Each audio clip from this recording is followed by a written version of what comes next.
iklan. Iklan didefinisikan sebagai segala bentuk presentase non-pribadi dan promosi ide, barang, dan layanan berbayar oleh sponsor yang diidentifikasi. Ini adalah cara komunikasi massa. Ini adalah alat promosi pasar yang paling populer dan banyak dipraktikkan. Bagian utama dari anggaran promosi digunakan untuk iklan saja. Berbagai media iklan yaitu televisi, radio, surat kabar, majalah, sarana luar ruang, dan sebagainya digunakan untuk mengiklankan produk. Manfaat dari iklan yang pertama, mengingatkan konsumen dan prospek konsumen mengenai manfaat dari produk atau jasa yang ditawarkan. Kedua, membangun dan mempertahankan identitas perusahaan. Yang ketiga, meningkatkan reputasi perusahaan. Yang keempat, mendorong konsumen untuk membeli lebih banyak. Dan yang kelima, menarik konsumen baru untuk mengganti konsumen yang hilang. Yang kedua, ada sales promotion atau promosi penjualan. Promosi penjualan mencakup kegiatan pemasaran selain iklan, publisitas, dan penjualan pribadi yang merangsang pembelian konsumen dan keefektifan dealer. Promosi penjualan terutama melibatkan intensif jangka pendek dan non-rutin yang ditawarkan kepada dealer dan juga konsumen. Metode populer yang digunakan untuk promosi penjualan adalah demonstrasi, pameran, dagang, pameran, penawaran pertukaran, diskon musiman, layanan gratis, hadiah, kontes, dan lain-lain. Nah, ini adalah contoh metode promosi penjualan. Yang pertama, pemberian contoh barang secara cuma-cuma ini merupakan salah satu alat promosi penjualan yang dianggap paling mahal tapi juga paling efektif. Yang kedua, kupon berhadiah.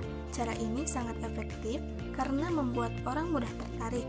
Yang ketiga, rabat merupakan pengurangan harga yang diberikan kepada pembeli.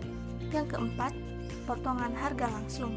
Dan yang kelima, peragaan, memamerkan barang-barang pada waktu tertentu, tempat, dan situasi tertentu. Next, ada personal selling atau penjualan pribadi. Personal selling termasuk komunikasi pribadi tatap muka dan presentasi dengan prospek atau pelanggan potensial dan aktual untuk tujuan penjualan produk. Ini melibatkan percakapan pribadi dan presentasi produk dengan pelanggan. Ini dianggap sebagai alat promosi pasar yang sangat efektif. Adapun karakteristik personal selling, yang pertama, penjualan pribadi adalah presentasi lisan, tatap muka, dan pribadi dengan konsumen. Yang kedua, tujuan dasarnya adalah untuk mempromosikan produk atau meningkatkan penjualan. Yang ketiga, ini melibatkan komunikasi dua arah. Yang keempat, umpan balik langsung dapat diukur. Dan yang kelima, ini adalah kemampuan salesman untuk membujuk atau mempengaruhi pembeli. Selanjutnya ada public relation atau publisitas. William J. Stanton mendefinisikan publisitas adalah segala komunikasi promosi mengenai suatu organisasi dan atau produknya di mana pesan tersebut tidak dibayar oleh organisasi yang mendapat manfaat darinya. Ini adalah bentuk tradisional dari hubungan masyarakat. Publisitas tidak dibayar oleh organisasi. Publisitas berasal dari wartawan, kolumnis, dan jurnalis.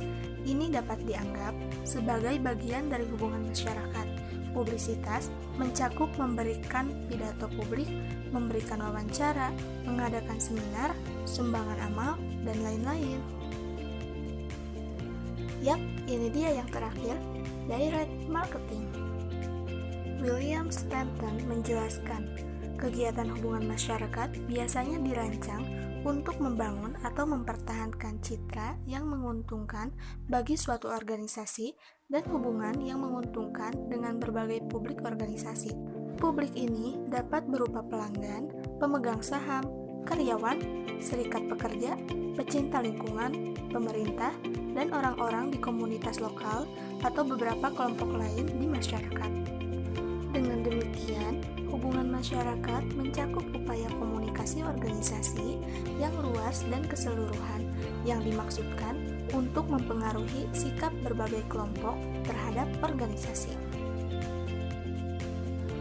Nah, itu dia penjelasan mengenai bagian bauran promosi online.